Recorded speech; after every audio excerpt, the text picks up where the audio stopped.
सूक्ष्म और nano plastic आंतों की बाधाओं को नष्ट करते हैं। आंत सिर्फ एक पाचन अंग नहीं है, हमारी प्रतिरक्षा प्रणाली की लगभग 70% कोशिकाएं वहीं केंद्रित होती हैं, जिसका अर्थ है कि इसकी स्थिति सीधे पूरे शरीर की सुरक्षा को प्रभावित करती है।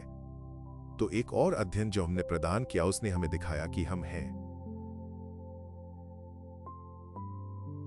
वास्तव में प्लास्टिक माइक्रोप्लास्टिक खा रहे हैं, क्योंकि हमने 26 मानव शवों का विश्लेषण किया है। हमने बस उनकी आंत प्रणाली, उनकी आंत सामग्री की जांच की और हमें 9 जैसा मिला।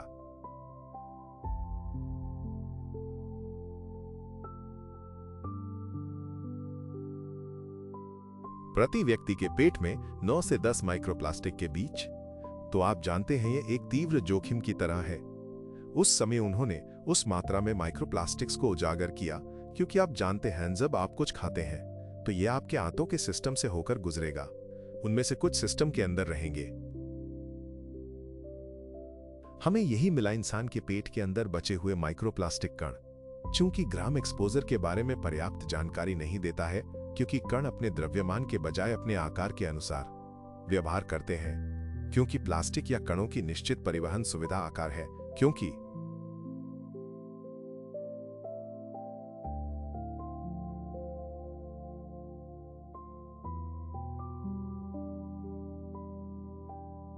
सभी मानवीय बाधाएं, मेरा मतलब है आंत बाधा, आंतों में रक्त बाधा, वे आकार और प्रकार के लिए चयनात्मक है। यदि वे एक निश्चित आकार से छोटे हैं, जैसे 100 माइक्रोन,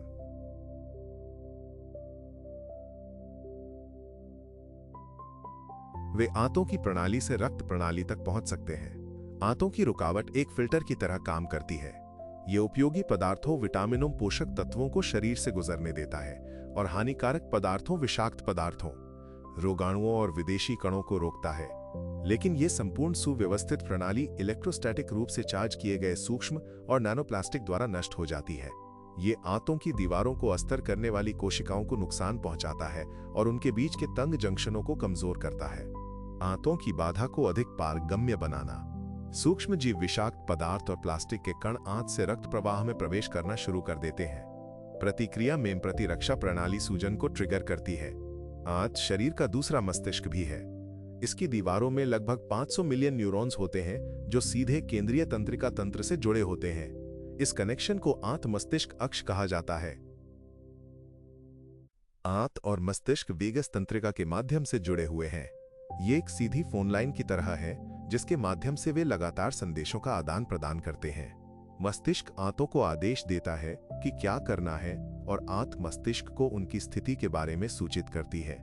इस संचार में एक महत्वपूर्ण भूमिका माइक्रोबायोटा सौ ट्रिलियन लाभकारी बैक्टीरिया द्वारा निभाई जाती है। वे ऐसे पदार्थ उत्पन्न करते हैं जो आंतों की दीवार में तंत्रिका अंत को शांत और परेशान करने में सक्षम होते हैं। वेगस तंत्रिका सहित आवेशित सूक्ष्म और नैनोप्लास्टिक आंत माइक्रोबायोटा के संतुलन को बाधित करते हैं। लाभकारी सूक्ष्म जीव मर जाते हैं। हैंसबर्ग रोगजनक सक्रिय रूप से गुणा करने लगते हैं। जब ऐसा होता है तो आंत और मस्तिष्क के बीच संचार विकृत हो जाता है। जब नैनोप्लास्टिक आंत में प्रवेश करता है तो यह विनाश का एक दुष्चक्र शुरू कर देता है।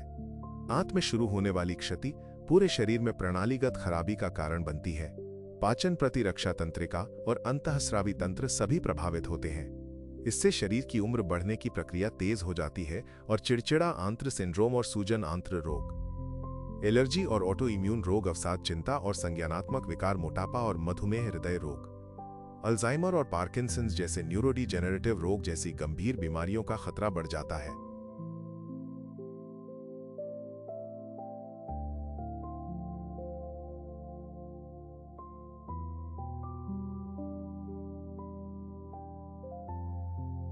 सूक्ष्म और नैनोप्लास्टिक रोग प्रतिरोधक क्षमता को नष्ट कर देते हैं।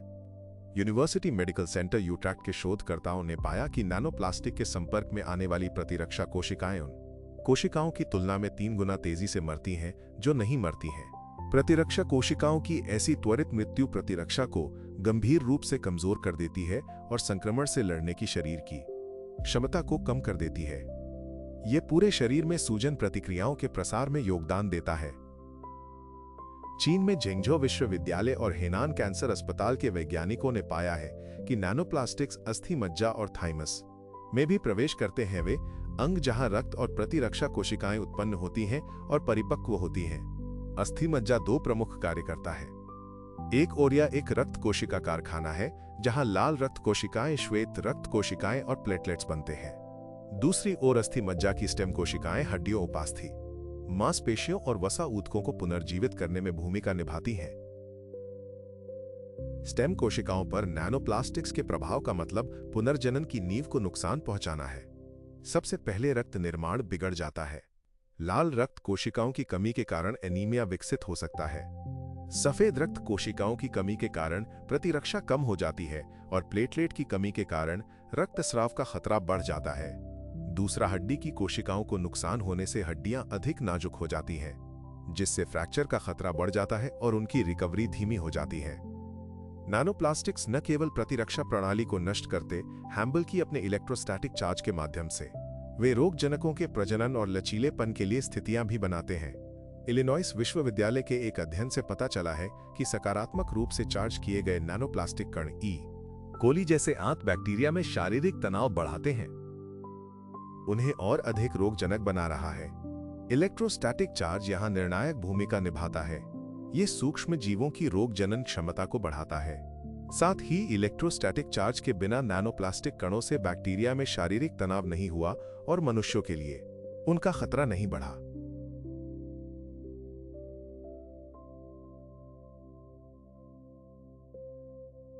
प्रयोग से पता चला कि माइक्रोप्लास्टिक्स विशेष रूप से पॉलीस्टाइनिन 98.6% तक वायरस को सोख सकता है, जिससे शरीर के बाहर उनका अस्तित्व 7 दिनों तक बढ़ जाता है। जो वायरस आमतौर पर सूरज की रोशनी या ऑक्सीजन के नीचे कुछ घंटों के भीतर मर जाते हैं, वे प्लास्टिक पर 2 से 7 दिनों तक बने रह सकते, हैंडलिंग बॉटल और दरवाजे के हैंडल जैसी सतहों पर बने रह सकते हैं। एक संक्रमित व्यक्ति की एक छींक हवा में 200 मिलियन तक वायरल कण छोड़ सकती है, जो घर के अंदर किसी भी प्लास्टिक की सतह पर गिर सकते हैं या हवा और पानी में नैनोप्लास्टिक कणों से बंध सकते हैं। माइक्रोप्लास्टिक हवा और पानी की टैक्सी बनकर संक्रमण फैला रहा है।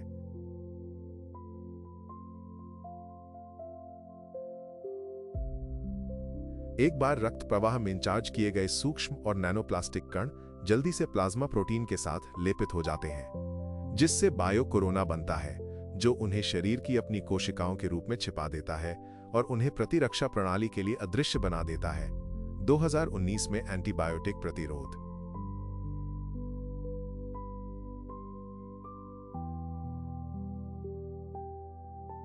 रोगाणुरोधी प्रतिरोध 1 मिलियन से अधिक मौतों के लिए सीधे तौर पर जिम्मेदार था। लगभग 5 मिलियन अतिरिक्त मौतें संबंधित जटिलताओं से जुड़ी थीं। 2025 के अध्ययनों से पता चलता है कि प्लास्टिक बैक्टीरिया को एंटीबायोटिक दवाओं के प्रति प्रतिरोध विकसित करने में मदद करता है, जिससे एक ऐसा संकट पैदा हो जाता है जिसे दवा नियंत्रित करने में असमर्थ होती जा रही है। क्यों? क्योंकि प्लास्टिक बैक्टीरिया के पनपने का उत्तम मंच है।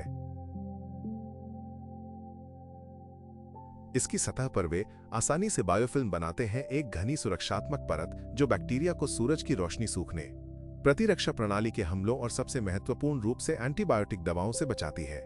वायरस की तरह बैक्टीरिया अन्य सामग्रियों की तुलना में प्लास्टिक पर अधिक समय तक जीवित रह सकते हैं, कभी-कभी 3 दिन या उससे अधिक समय तक।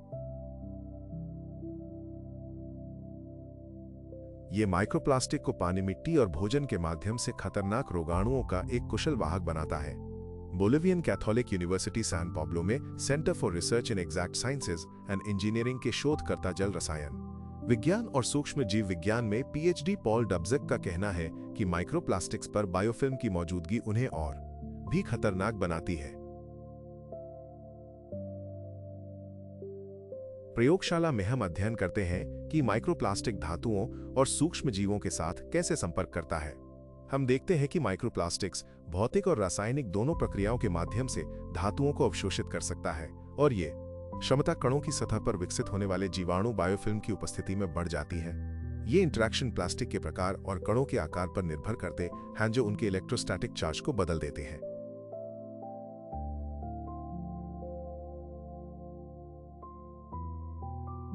इससे माइक्रोप्लास्टिक्स एक चुंबक की तरह काम करता है, जिससे उनकी सतहों पर और भी अधिक दूषित पदार्थ आकर्षित होते हैं। प्रयोगशाला स्थितियों में बोस्टन विश्वविद्यालय के शोधकर्ताओं ने पाया कि जब बैक्टीरिया माइक्रोप्लास्टिक के संपर्क में आते हैं तो वे इलेक्ट्रॉन स्थानांतरण से जुड़ी एक विशेष चयापचय प्रक्रिया को सक्रिय करते हैं।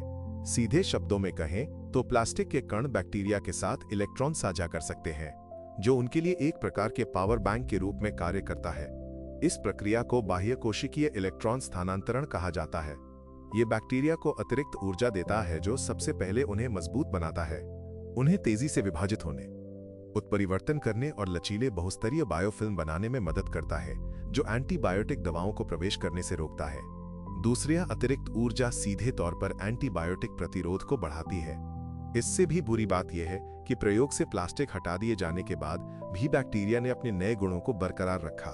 वे उत्परिवर्तित हुए, अधिक प्रतिरोधी बन गए और अन्य सतहों पर मजबूत बायोफिल्म बनाना जारी रखा, यहां तक कि प्लास्टिक सपोर्ट के बिना भी। इसका मतलब यह है कि प्लास्टिक तथाकथित सुपर बैक्टीरिया के उदय और प्रसार को तेज कर सकता है, जो दवा उपचार के लिए प्रतिरोधी। WHO के अनुमान के मुताबिक 2050 तक रोगाणुरोधी प्रतिरोध हर साल 10 मिलियन लोगों की जान ले लेगा। इस बीच ने एंटीबायोटिक्स बैक्टीरिया के विकसित होने की तुलना में कहीं अधिक धीमी गति से विकसित हो रहे हैं। तो इस बारे में सोचो।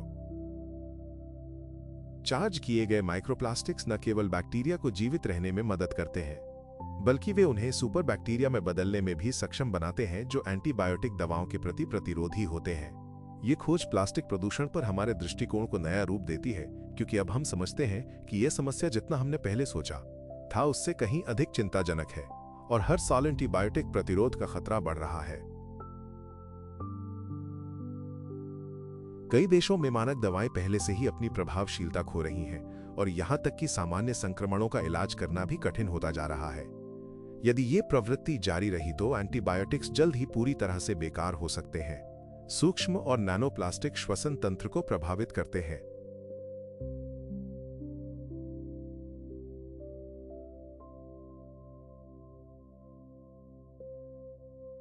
सूक्ष्म और नैनोप्लास्टिक का अंतःश्वसन मार्ग विशेष रूप से खतरनाक है, क्योंकि इलेक्ट्रोस्टैटिक चार्ज वाले प्लास्टिक कण न केवल फेफड़ों तक पहुंच सकते, हैम्बल की घ्राण मार्ग के माध्यम से सीधे मस्तिष्क में भी जा सकते हैं। चीनी शोधकर्ताओं ने अनुमान लगाया है कि बाहर केवल 2 घंटों में एक वयस्क 106,000 माइक्रोप्लास्टिक कणों को और एक बच्चा लगभग 73,000 माइक्रोप्लास्टिक कणों को अपने अंदर ले सकता है। बच्चों के शरीर के निचले द्रव्यमान को देखते हुए वयस्कों की तुलना में बच्चों में प्रति किलोग्राम सांस में माइक्रोप्लास्टिक की सांद्रता औसतन 4 गुना अधिक है। एक बार श्वसन पथ के अंदर इलेक्ट्रोस्टैटिक चार्ज वाले सूक्ष्म और नैनोप्लास्टिक कण ब्रांकाई और फेफड़ों की प्रत्येक कोशिका में विनाशकारी प्रतिक्रियाओं की एक श्रृंखला शुरू कर देते हैं। वे ऑक्सीडेटिव तनाव और पुरानी सूजन का कारण बनते हैं, जिससे गंभीर परिणाम होते हैं।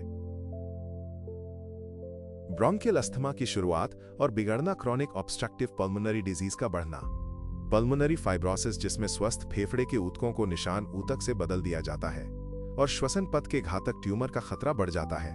2021 में किए गए एक अध्ययन में फेफड़े के ऊतकों के 20 नमूनों में से 13 में माइक्रोप्लास्टिक पाए गए। सांस की बीमारियों से पीड़ित मरीजों के गले के कफ के हर नमूने में कण पाए गए। इसके अलावा घातक फेफड़ों के ट्यूमर में प्लास्टिक फाइबर की खोज की गई है। विश्व स्वास्थ्य संगठन के अनुसार निचले श्वसन पथ का संक्रमण दुनिया का सबसे घातक संक्रामक रोग बना हुआ है।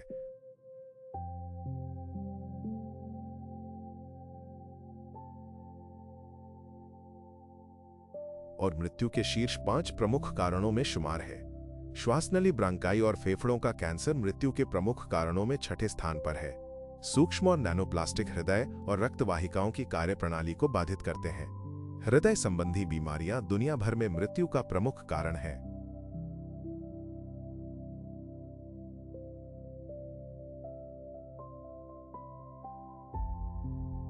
लेकिन वैज्ञानिक समुदाय द्वारा नवीन उपचार विकसित करने और पेश करने के जबरदस्त प्रयासों के बावजूद इन बीमारियों से होने वाली घटनाओं और मृत्यु दर दोनों में वृद्धि जारी है।